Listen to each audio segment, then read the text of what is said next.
Aquí cabe todo el cine. Con Eric Estrada. Estrenos. Puentes.me.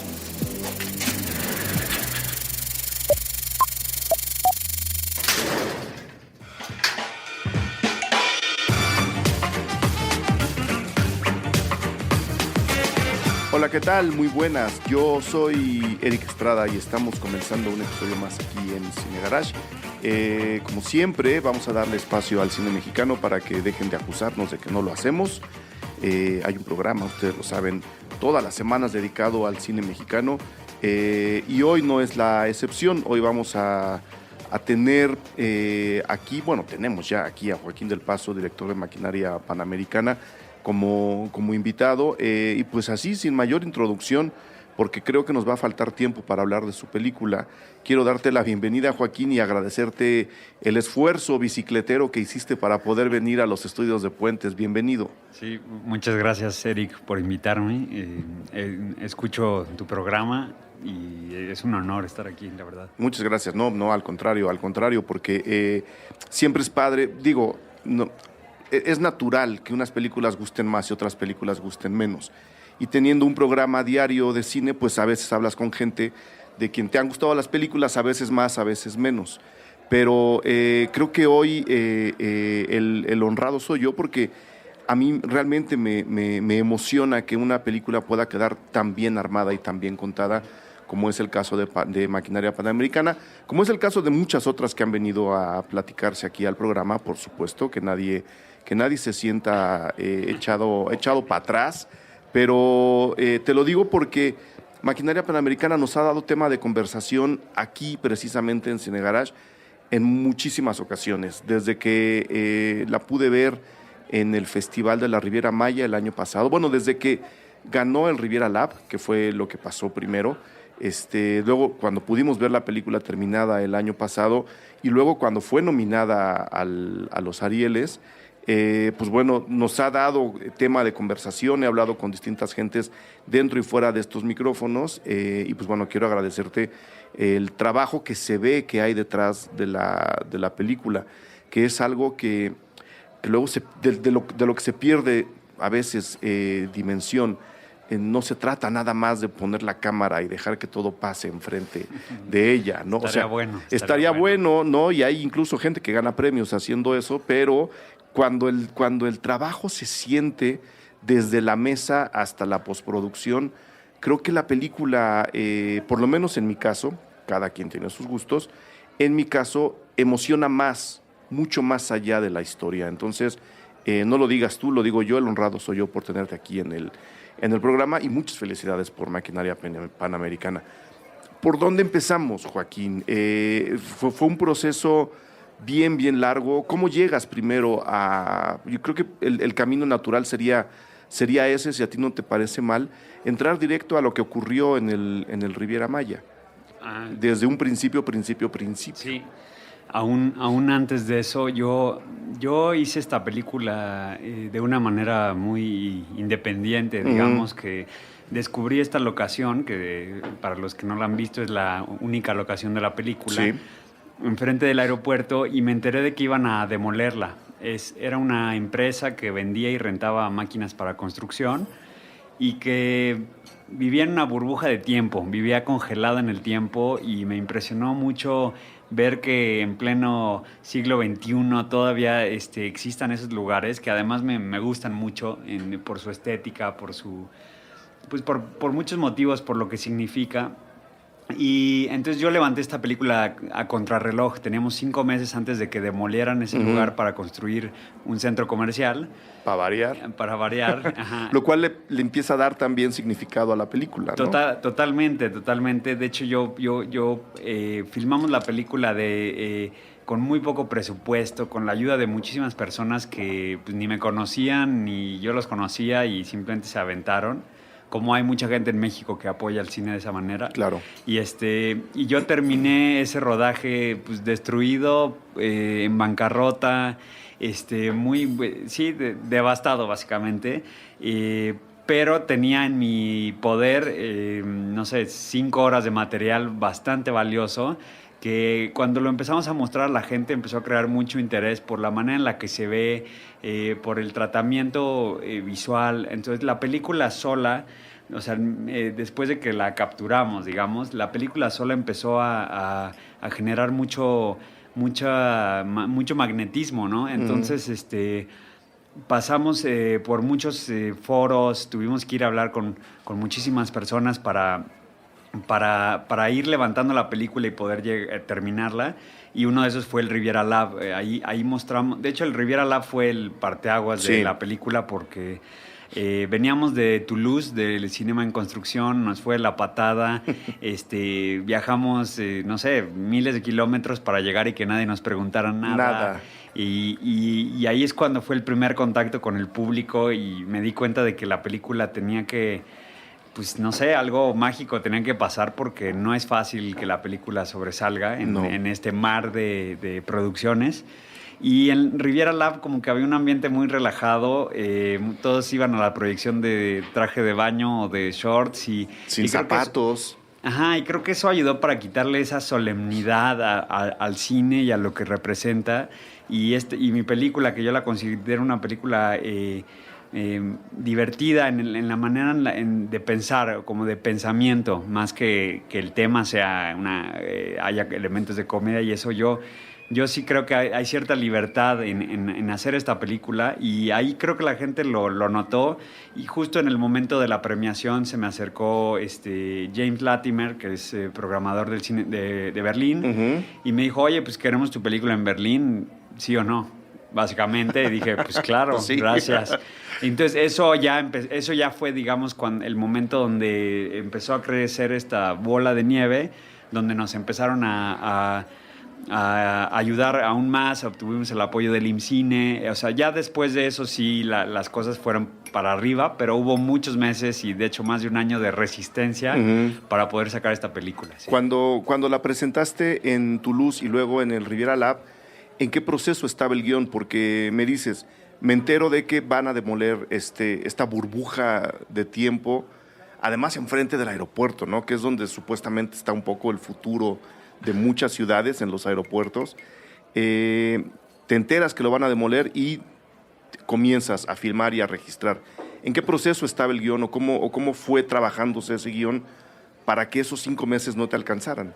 No. De hecho, en los dos eventos fueron work in progress. La película ya tenía un corte de 1:50 y fue el mismo corte. Yo viajé con un corte, digamos, en una versión de trabajo. Enseñamos la película así en Toulouse. Cuando terminó la proyección hubo un silencio sepulcral e impresionante. Además de que fuimos los primeros y era a las 8 de la mañana. Claro. Yo no dormí toda la noche, pues ya te imaginarás. Y curiosamente, pues yo regresé bastante decepcionado y me costó trabajo como seguir adelante porque, pues sí, para el cineasta primerizo, pues es un shock, ¿no? Claro. De repente, pues tienes todos los sueños, las aspiraciones y hay un público en silencio. Y además que es un público al cual la industria le da mucha importancia porque es Francia y porque el Festival de Cannes y bla, bla, bla. Y en Riviera Maya, eso fue como un mes después, muchas de las personas que fueron a Toulouse estuvieron en Riviera Maya y se me acercaron y me dijeron, oye, ¿le cambiaste algo a tu película? Porque si no, no la voy a ver. Y yo les dije, sí, claro, de hecho es otro corte totalmente diferente, está mucho mejor. Y era exactamente el mismo DVD. Se metieron a ver la película y salieron totalmente con otra impresión, ¿me entiendes? Entonces ahí es cuando, ese fue un aprendizaje rápido de decir, no hay que no hay que escuchar a la gente todo el tiempo. Claro, sí. Claro. O por lo menos que no te pegue tanto como de repente te pega, ¿no? Hay que tener hay que estar muy... sí, no hay que tomárselo en serio. No, ni en serio ni personal. Ni personal, exacto. Ahora, perdón que insiste en la pregunta, pero me sigue causando curiosidad, porque eso no lo encontré además en ninguna de las entrevistas que estuve viendo antes de hacer este programa.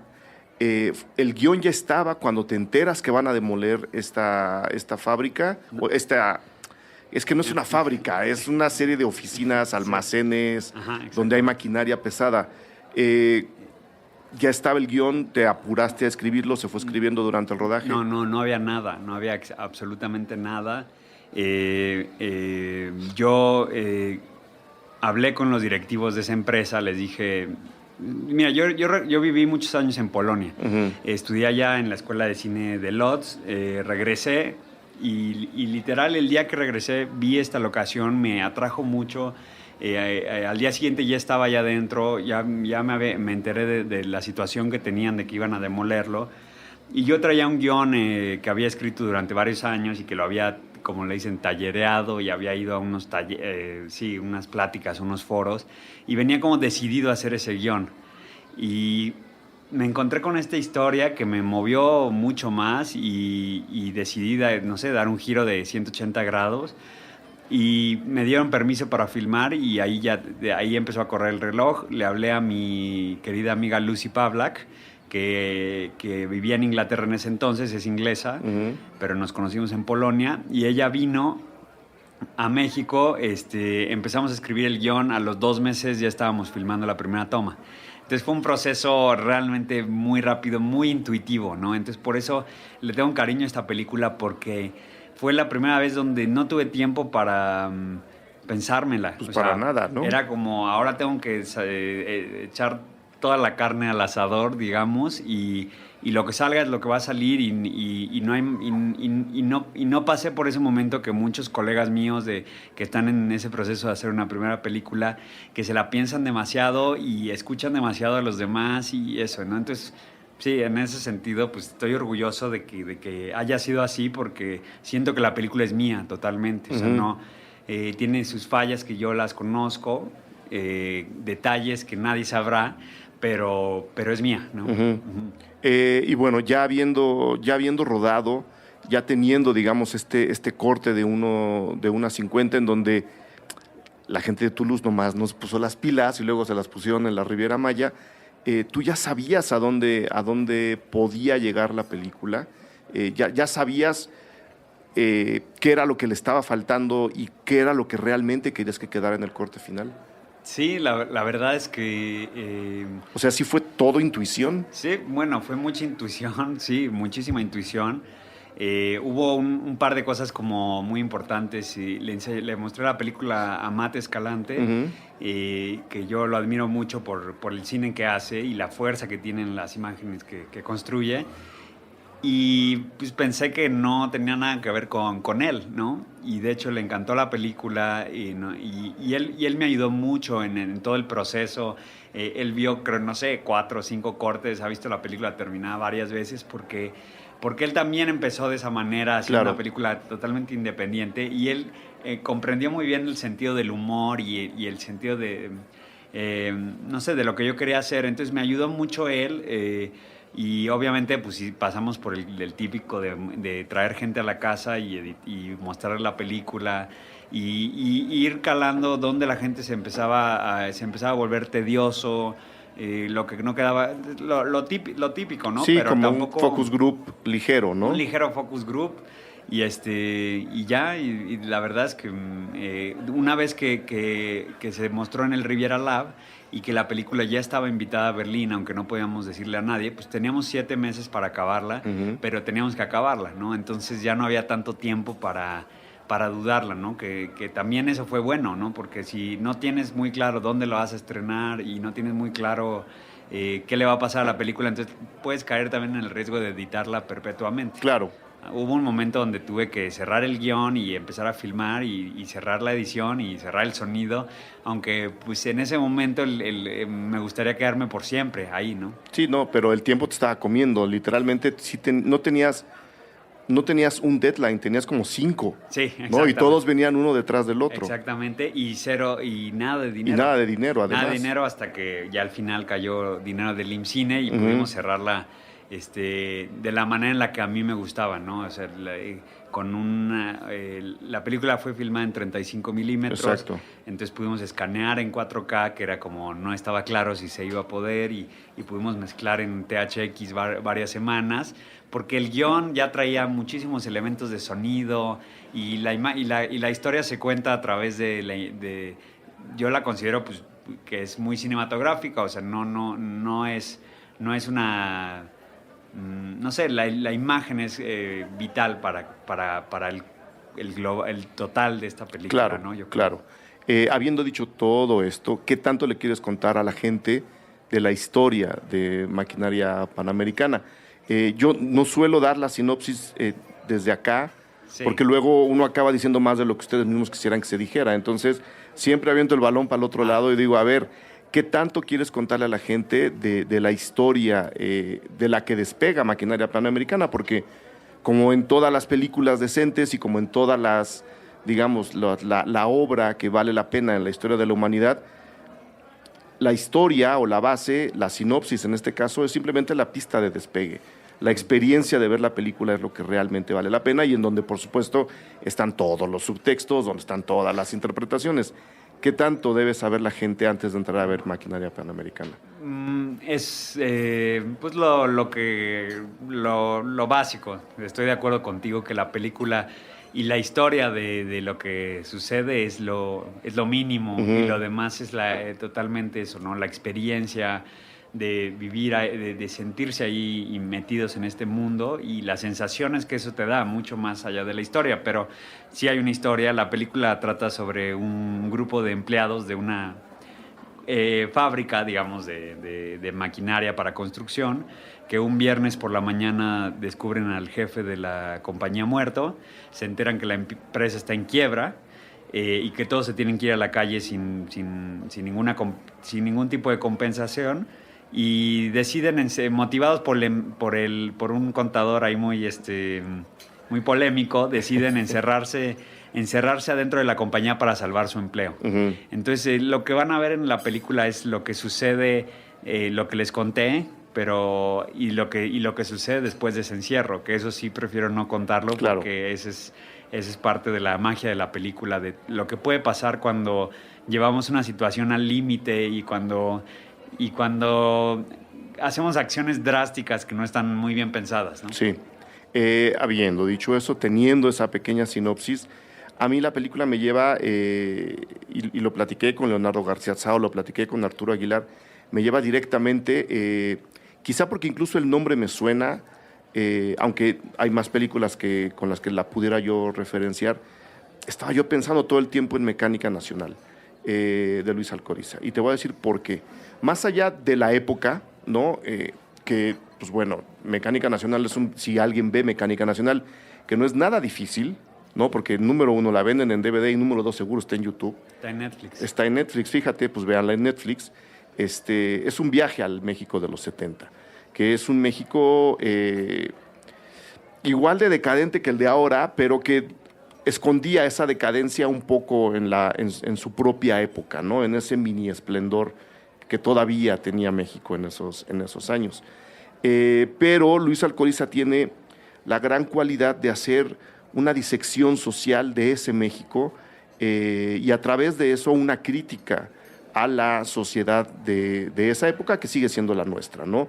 Una sociedad de mucha doble moral, una sociedad ultramachista, una sociedad hasta cierto punto muy conformista, con una comedia negra completamente salvaje.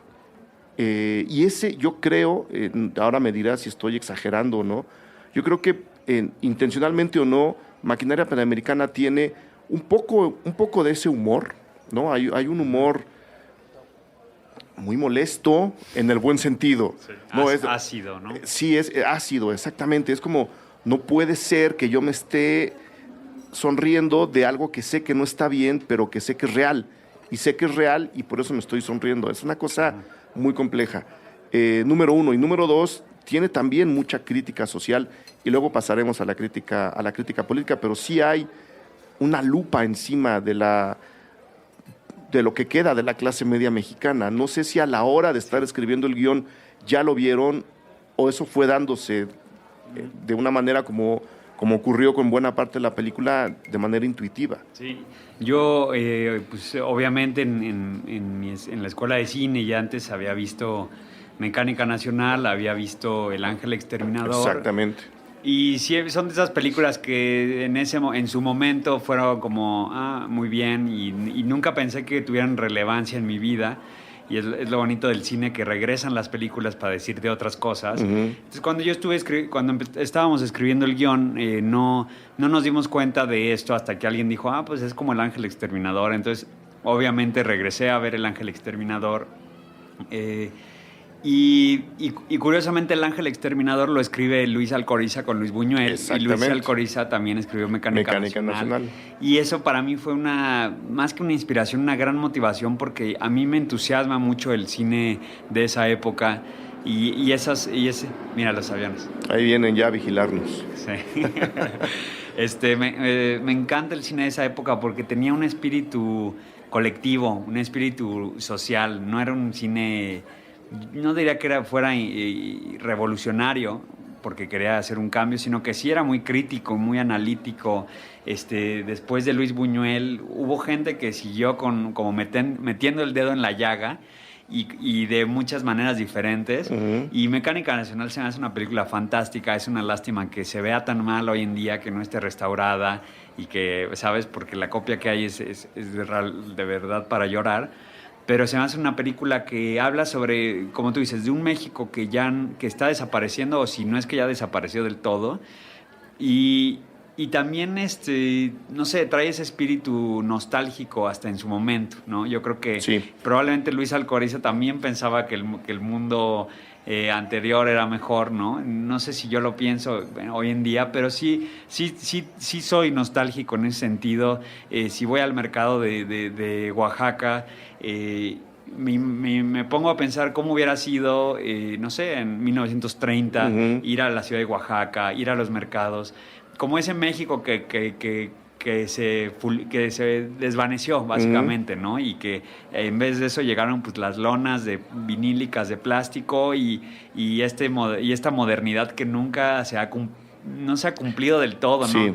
Y no sé, yo siento que nuestra identidad no pertenece a esa modernidad, pero pues ese ya es un tema que podemos hablar horas de cuál es nuestra verdadera identidad y qué significa ser mexicano, ¿no? Pero entonces, volviendo a Mecánica Nacional, el look, la manera en la que estaba filmado, él no tuvo miedo en decir, quiero hacer una película que tenga 100 personajes. Independiente, además, ¿no? Y me vale gorro y voy a hacer una película que salte de un personaje a otro y no tengo por qué estar explicando qué le pasa, qué sientes. A veces es una película como muy vivencial de lo que ocurre en ese momento. No hay psicología, no hay nada detrás. Y me interesa mucho ese tema. De hecho, estoy desarrollando otra película colectiva donde lo más importante es lo que sucede en ese momento y cómo a través de la observación de ese momento podemos analizar muchas cosas que vienen detrás. Pero sí revisaste Mecánica Nacional, sí, totalmente. ¿No? De hecho, la he visto muchas veces y me divierte mucho.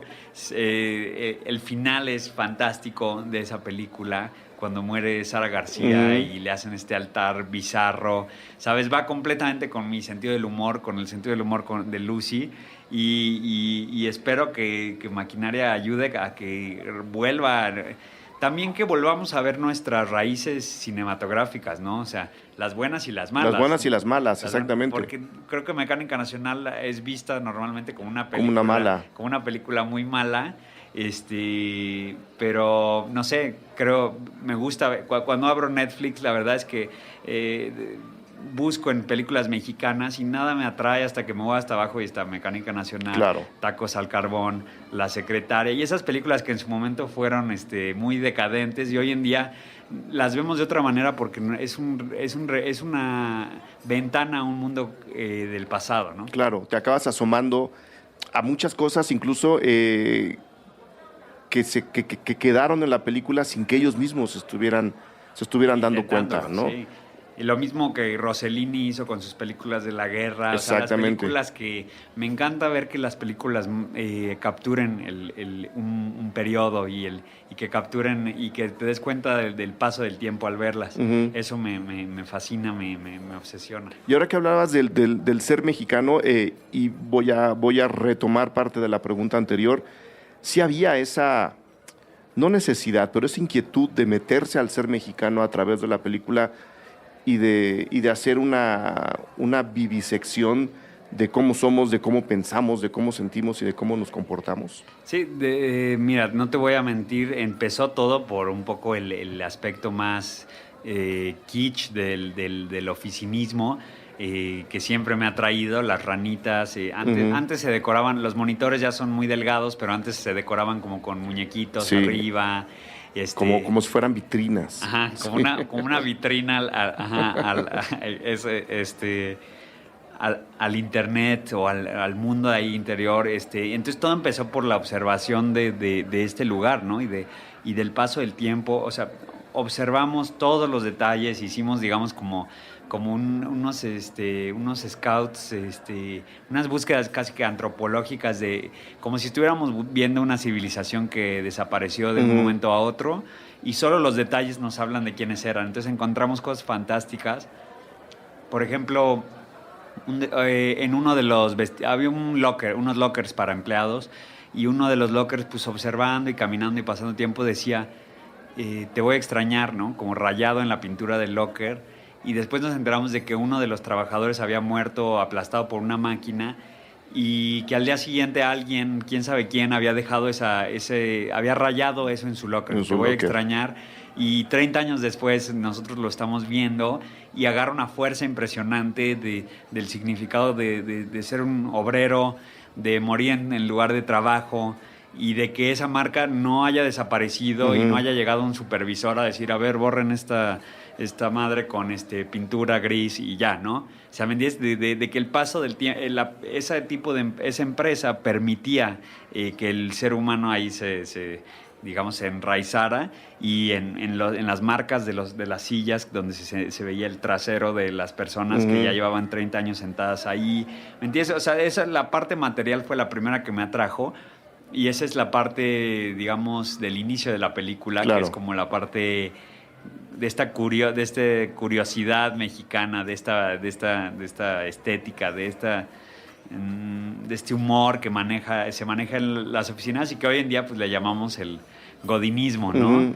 Y que pero después me di cuenta de que esa introducción como tan ligera y tan liviana que tiene la película abría la expectativa, o sea, dejaba la mesa lista para hablar de lo que yo quisiera, y ya digamos que el público estaba metido dentro de la película. Claro. Entonces fue una revelación para mí durante la escritura del guión, y pudimos pensar mucho justo en eso, en la mexicanidad, en el análisis del mexicano ante situaciones de estrés y todo eso, que es lo que está en la película profundamente, ¿no? Y lo que pasa después del encierro, realmente.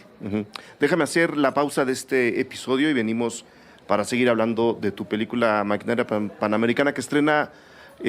¿cuándo, Joaquín? Estrena el 9 de junio. El 9 de junio. El viernes que viene. O sea, no sé cuándo sale el programa. Pues mira, estamos grabando una semana antes, pero esto saldrá yo creo que el jueves o el miércoles. Okay. Entonces, este viernes, digamos. Sí, este viernes sale la película. Vayan a verla. Vayan a verla. Ahora venimos a decirles todavía más por qué tienen que ir a verla. ¿Estás bien? Sí. ¿Sí? Sí, sí he hecho mucho chorro y me dices. Está perfecto, para eso te invitamos. No, lo padre es que dure mucho, porque ya vengo de cortas. Como 50 entrevistas de Maquinaria Panamericana. No, aquí es todo lo contrario. Sí, aquí es todo lo contrario. Pues vamos. Pues. Por eso me da gusto, sí. Muchas gracias. Dale. Muy bien, estamos de regreso. Joaquín, ahora que nos contabas este acercamiento tanto al escenario como a la historia, que se da, pues repetimos, en un espacio y en un tiempo muy, muy justo para ustedes. Tenían que escribir y filmar antes de que esto se derrumbara. ¿Qué tanto la locación, el mobiliario, las luces se fue metiendo a la historia, que por otro lado estabas pensando con alguien más? O sea, ¿qué tanta retroalimentación hubo para decir, creo que esta parte podemos usarla para esto que no teníamos contemplado? No sé si ocurrió incluso. Sí, no, totalmente. De hecho, buena parte del guión la escribimos dentro de ese lugar, entonces era muy sencillo escribir, pararse de la silla y ir a imaginarse cómo iban a ser los planos y cómo se iba a hacer este entrelazado de historias, porque al final es una construcción, digamos, como un enjambre que se va acumulando, ¿no? Entonces, mucho de eso fue, digamos, en la locación donde ya sabíamos perfectamente lo que necesitábamos agregar o quitar y lo que queríamos capturar y que no se nos podía ir. Pero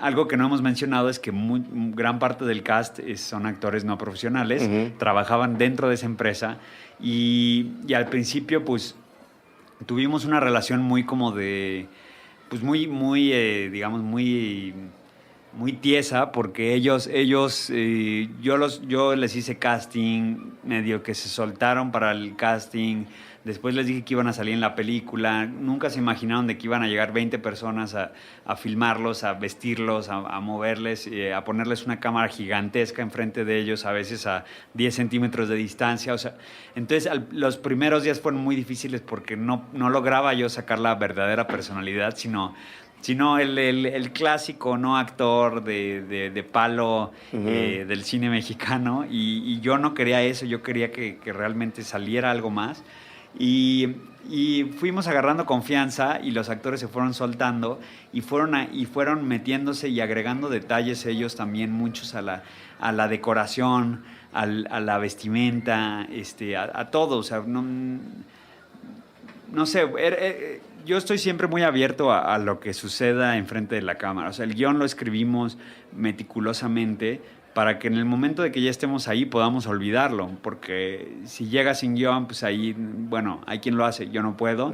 Pero sí me gusta llegar ahí y olvidarlo porque ya me lo sé y porque ya es momento de capturar algo que no está en papel, que es la realidad. Por ejemplo, hay una secuencia donde el departamento donde encuentran al jefe muerto, pues está inundado y está inundado hasta los tobillos, ¿no? Y eso no estaba en el guión. Había muchas lluvias, como ahorita en la Ciudad de México. Llegamos una mañana a la locación y estaba inundada. Y todos empezaron a sacar el agua a cubetazos, los actores, todo, porque sabían que íbamos retrasados y todo el mundo trabajaba muy rápidamente. Pero en ese momento les pedí que pararan y que lo hiciéramos así porque, pues tal vez, no sé, sentí que eso era un regalo, ¿no? Y eso está por toda la película, esos pequeños regalos de lo que dan los actores, de lo que la locación nos permite, ¿no? O sea, por ejemplo, estamos decorando una escena y hay un póster, ¿no? Y el póster, ya habíamos visto uno, lo colgamos ahí. Y un actor dice, no, pero yo tengo uno mejor. Y entonces, ¿sabes? ¿Dónde está? No, está en mi casa, vivo a 10 minutos. Y, ¿sabes? Estás con el rush de hoy. No tenemos 10 minutos. Sí, pero bueno, hay que darle esa oportunidad porque si él dice que está mejor y él trabaja aquí y él entiende perfectamente este universo y en eso trae así, no sé, trajo en ese caso un póster de un Lamborghini como de los 80s con una máquina, o sea, una cosa impresionante y ese tipo de estar abierto, ese ejemplo de estar abierto a lo que sucede en la realidad, creo que está impregnado en la película también, o sea, y también algo que siento que también está es que yo a todas esas personas les tengo mucho cariño,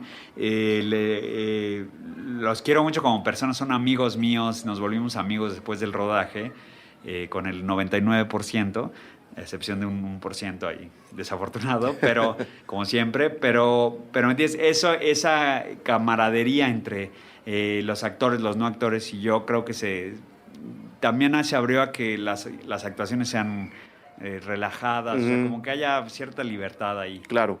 Ya medio lo mencionaste, pero ya que hablamos del Ángel Exterminador y de Mecánica Nacional, son dos películas que están llenas de estrellas, que tienen un reparto súper gordo. Y tú decides usar a gente común y corriente para tu película, teniendo ya los vínculos que nos contaste con esas películas. ¿Tuvo que ver que no tenías dinero, que no tenías tiempo, o sí había como ya más o menos dijiste, esta intención de sacarle otro jugo a los personajes? Bueno, yo Yo creo que tiene que ver mucho también con lo que comentaba antes del apego al cine nacional y a conocer nuestra historia cinematográfica. Me acuerdo perfectamente el día que me escapé de la escuela para ir a Cinemex Alta Vista a ver Japón por primera vez en mi vida. Tenía 15 años y me impresionó mucho esa película. Creo que esa película rompe, es un parteaguas del cine nacional. Y a partir de ese momento han habido pues, un sinfín de producciones que usan actores no profesionales, algunas mejores, unos ejercicios mejores, unos ejercicios peores. Como en todo. Sí, como en todo, pero yo sí soy muy afín a esa idea que introdujo Carlos de utilizar la verdad, digamos, de intentar hacer que el cine hable un poco más, que busque la verdad, más bien, ¿no? Y entonces, pues simplemente él hace otro tipo de cine que yo, pero la idea es la misma, ¿me entiendes? La idea es de capturar la realidad. Entonces, en su tiempo eso yo creo que era impensable, en el tiempo de Luis Alcoriza. Si lo hubiera hecho, hubiera sido otra cosa, tal vez en otro nivel, ¿no? Yo creo. Pero bueno, ahora como lo vemos y no reconocemos a nadie de esas personas, también da igual, ¿no? Es más o menos lo mismo. Sí, es más o menos lo mismo, pero no me imaginaría Maquinaria Panamericana con todo respeto, ¿no? Pero no me la imaginaría con Daniel Jiménez Cacho y con Jesús Ochoa haciendo de contador. No me la puedo imaginar así porque la película es la gente que sale en la película. Claro. ¿Cómo los convences, Joaquín? Debe ser súper complicado decirle a alguien que sabe que van a cerrar su empresa, que interprete a un personaje que le está pasando prácticamente lo mismo que a él. ¿Eso facilitó las cosas o las hizo más difíciles? No, creo que las facilitó. La gente, el escenario que ellos tenían era mucho más suave que el que propone la película. Entonces ellos lo veían como un ejercicio de llevar esa situación que estaban viviendo, de que iban a tirar la compañía, de que se iban a mover a otra locación y no sabían si iban a conservar su empleo o no.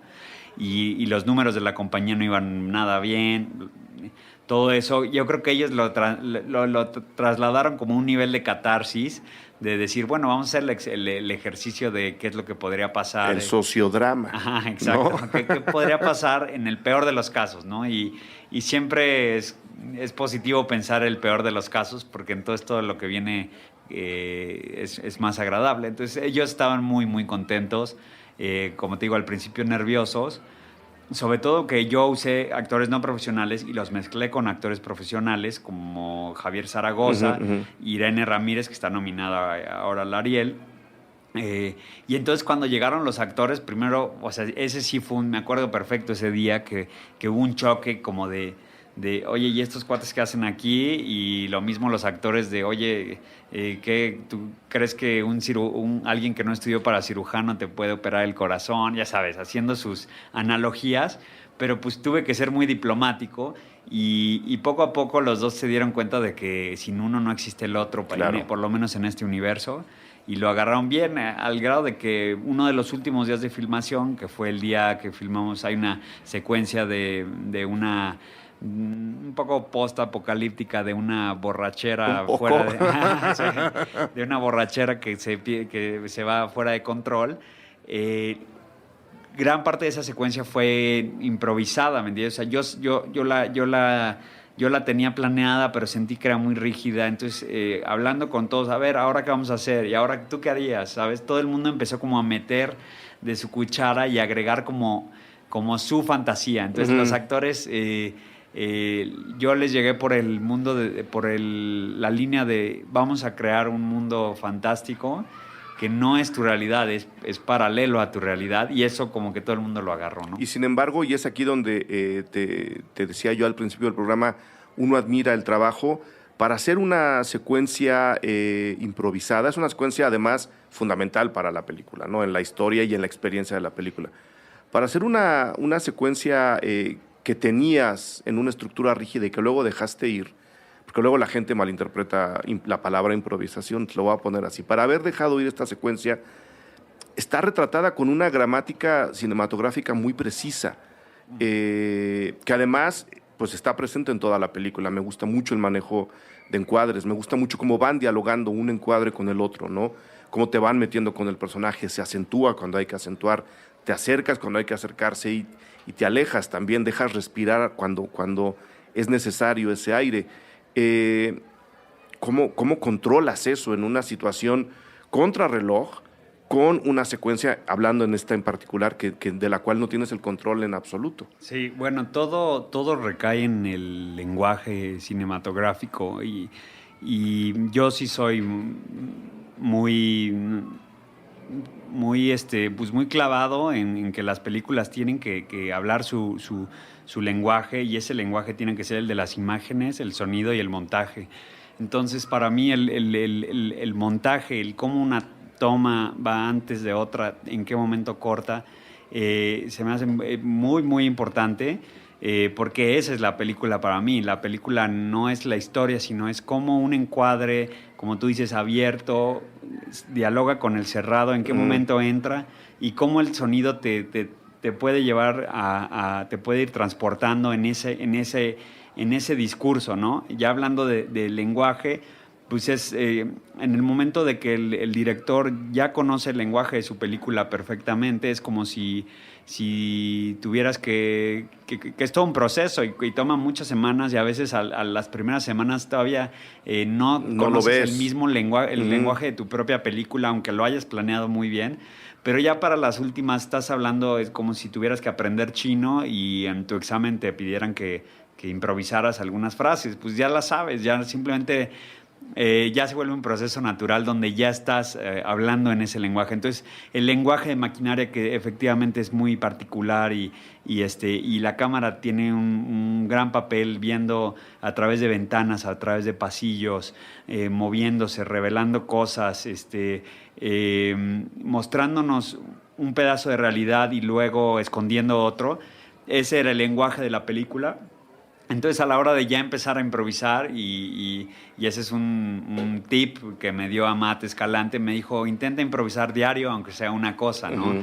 Porque eso te va a sacar de esa frustración de director, de estar nada más interpretando, o sea, nada más capturando lo que dice un papel, ¿no? Entonces, ese consejo que se me hace muy valioso, lo seguí estrictamente, al grado de que hubo días donde ya empezaba a improvisar todo y empezaba a cambiar cosas, porque yo ya estaba metido en mi película. Yo ya, de hecho, pues estábamos todo el tiempo encerrados ahí, claro. Ya era un proceso muy, muy orgánico. Y además sabías a dónde ibas a llegar, ¿no? Sí, sí. Porque no es lo mismo empezar a soltar la película sin tener un punto de llegada que soltar la película y a ver qué sale. Sí, no, bueno, en términos de estructura, de cómo la película se va desarrollando, pues eso no le movía eso, ¿me entiendes? Porque eso ya sería como... saltar al vacío. Ajá, saltar al vacío, y no le veo el sentido. No. Pero en el término de lo que está enfrente de la cámara y lo que va a suceder, yo sí creo que hay que estar abiertos a que suceda la magia, y que un actor que está borrachísimo se ponga a bailar tap 4 minutos enfrente de la cámara, y que eso capture la esencia del momento, ¿no? Que es algo que hay en esa secuencia. Joaquín, filmaron por lo que tengo entendido, filmaron en 35 con rollos caducos. Sí. Digo, no todos, ¿no? Pero había algunos ahí.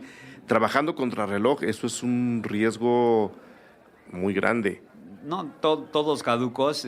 Todos. Sí, bueno, esta película que habla sobre una crisis también se originó, fue un momento de crisis económica global, pero también fue la crisis del 35 milímetros. Sí. Kodak se declaró en bancarrota ese año. Fujifilm, a consecuencia de lo de Kodak, también tronó. Cerró su parte de su división de película.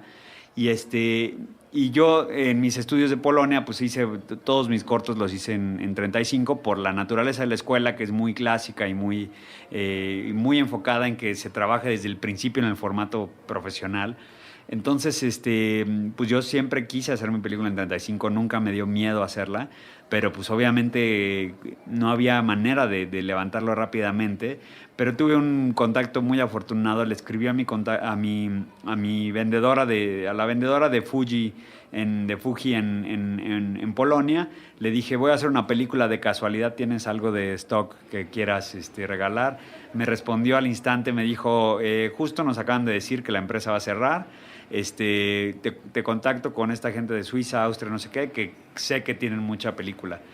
A los 2 días ya me habían pasado una lista de Fuji Austria donde estaban rematando todo. Entonces, una lata de película que cuesta normalmente, no sé, 120, 150 euros, la estaban vendiendo a 5 euros, ¿no? Entonces, sin pensármela, sin saber si iba a poder hacerlo, me lancé, compré todo, hice un cálculo de cuánto necesitaba y compré todo el stock por un precio pues mínimo, sí, no sé. Casi significativo, ¿no? Pues sí, tuve 30,000 pesos o algo así, todo el stock de la película, aunque era stock caduco, ¿no? Ya llevaba un año después de su fecha de expiración, pero todo el tiempo en un refri. Así que así aprendimos en la escuela de cine a trabajar con ese tipo de película. Nuestros refris estaban llenos de películas de negativo y en el momento de la desesperación, pues sacabas el del refri y a ver qué sale. Y pues tuvimos la fortuna de que sí es un formato totalmente aguantador. Es muy noble. Y es muy noble y aguantó, ¿no? Entonces, ese fue el primer paso. Después, volviendo a tema de Carlos Regadas, él nos prestó su cámara, sus lentes, porque le fascinó esta idea de hacer esta película de esta manera, y además de que esa cámara llevaba pues muchos años ahí en una bodega empolvándose, entonces el hecho de que alguien quisiera revivirla. Y lo mismo con el laboratorio, que estaba en un proceso de bancarrota y que ya iban a cerrarlo. Entonces para ellos fue como pues apoyar una película hecha con negativo de una empresa en bancarrota sobre una empresa en bancarrota. Era como la unión de gente en bancarrota haciendo una película, ¿no? Lo cual acaba dando un espíritu, a pesar de lo depresivo de las situaciones, le acaba dando a la película un espíritu incluso de resistencia.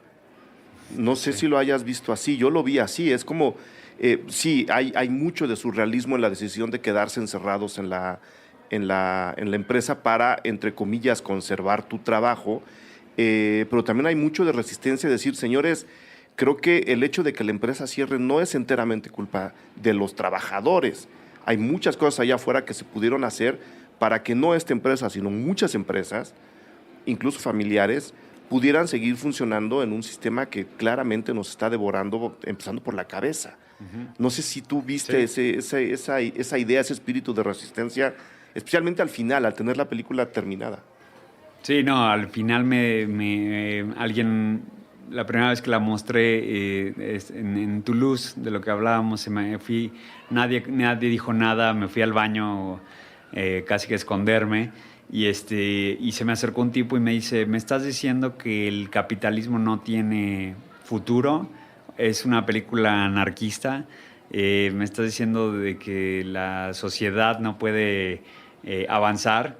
Y me quedé pensando mucho en eso, en lo que él me decía, porque estaba realmente ofendido el señor, ¿no? Y después sí, la verdad sí, me quedé pensando que la película, y eso después editándola y moviendo, hay una secuencia en los créditos que no se las voy a revelar, pero esa secuencia como que engloba todo, por eso la puse en ese momento de la película, porque sí creo que con este modelo que estamos, el que todos están luchando y en el que nos están lavando el coco, no es un modelo que funcione. Yo sí, en ese sentido la película sí es de resistencia y sí siento que tiene un discurso de anarquía, pero no es una anarquía como de vamos a destruir todo, sino vamos a cuestionarnos muy bien. Es una anarquía tradicional, sí, ¿no? O sea, ahora está también muy mal interpretada la palabra anarquía, pero totalmente. Si uno va a los libros de historia y lee lo que los anarquistas originales estaban buscando, pues era un poco un estado de cosas en donde todo mundo tiene que salir ganando,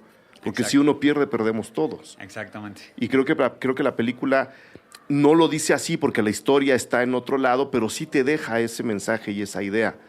Creo que además es muy válido y necesario para el estado de cosas en este país. Totalmente. Porque, y aquí voy a meter yo mi opinión, no estás obligado ni a responder ni a decir si sí o si no, esta es mi opinión.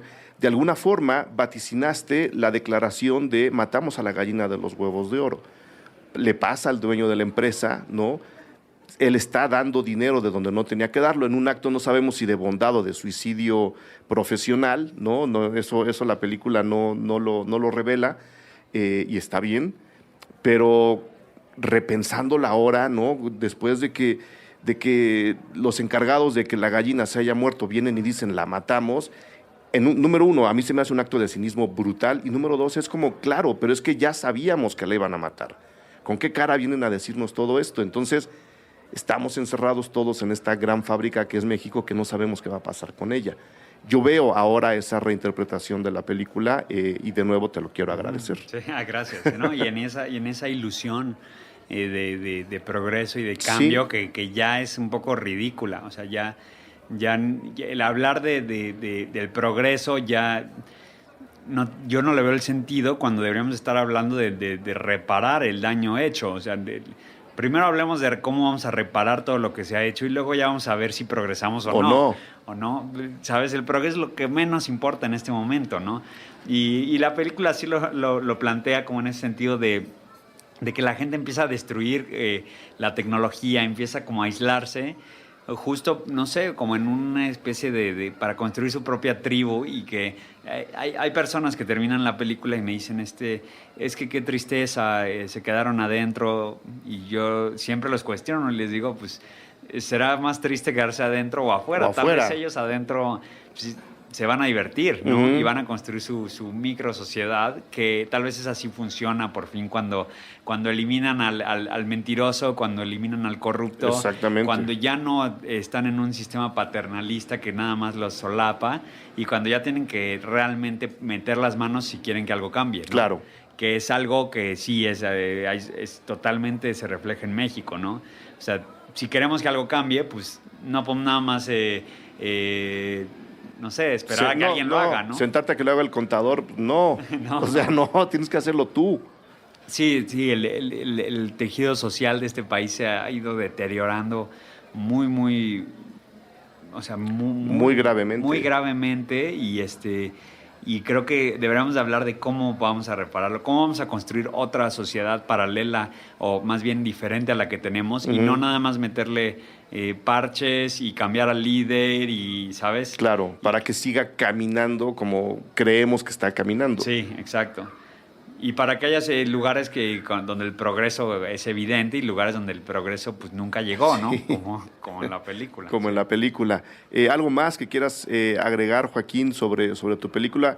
Digo, creo que la invitación está hecha, creo que la tentación está puesta. Es una película que a mí me agrada mucho que llegue finalmente al público mexicano, porque espero reflexiones como las que estás lanzando tú en este momento en la gente, ¿no? Especialmente en un momento en el que el país necesita un cambio. No voy a decir para donde sea, pero sí necesita un cambio, por lo menos en nuestro interior, ¿no? En decir y en aceptar que si de veras queremos que cambien las cosas, lo tenemos que hacer nosotros, y aceptar un poco lo que dije hace rato, que no se vale decir que a ti las cosas no te afecten mientras no te peguen directamente, mientras le ocurran a los demás. Creo que la película, como muchas otras que están surgiendo ahora en México, también le están diciendo a la gente, el problema de uno es el problema de todos. No se vale decir que como yo estoy en mi casa y aquí no hay goteras, significa que no está lloviendo. No, sí. Si le va mal a uno, nos va mal a todos. No, totalmente. O sea, alguien me decía, es que tu película, y no me acuerdo cuáles otras, son las películas del regreso del PRI, ¿no? Del regreso del monstruo, o de ese... Del dinosaurio. O más bien de ese ejemplo tan claro que fue como de no podemos caminar para adelante. O sea, damos un paso para adelante, nos echamos dos para atrás. Y creo, lo veo en la gente, no sé, o sea, estuvimos en el Estado de México, el eslogan, digamos, de la campaña que estamos haciendo es, ahora sí se cayó el sistema, ¿no? Uh-huh. Porque el sistema de ellos, de los protagonistas, pues sí se les cae. Y y es probable que caiga en otros lugares y que vaya cayendo.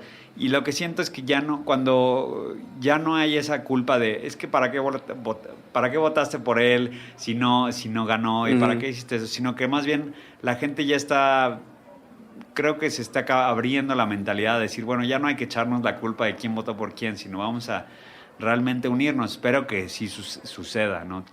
Algo tiene que pasar. Algo tiene que cambiar. Entonces, sí, los invito a ver Maquinaria Panamericana, porque habla de todas estas cosas que hemos hablado en una sola película, sin aturdir, yo creo. No, yo estoy de acuerdo. Y además, creo que es un cine mexicano que existió, que tuvo mucha fuerza y que espero que esté regresando, que es el cine de la gente, el cine que conecta con todo tipo de público y que no por eso pierde mérito artístico ni pierde mérito de historia, sino simplemente es un cine pegado a la realidad de nuestra vida. Entonces, el 9 de junio se estrena, vayan a verla, y por favor comenten, es muy importante saber qué opinan, claro, ¿no? Y que hagamos un diálogo y que nos busquen en nuestras redes sociales, en Facebook como Maquinaria Panamericana o Joaquín del Paso. Ok, ahí está la invitación de Joaquín, la mía también.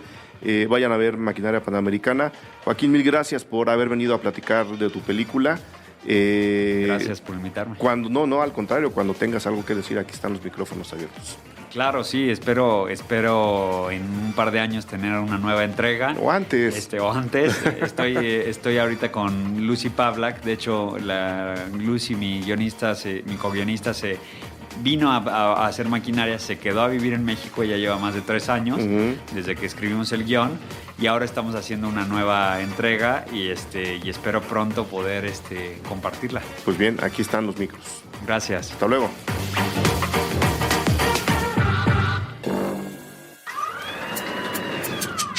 Cine Garage. Aquí cabe todo el cine. Con Eric Estrada. Estrenos. Puentes.me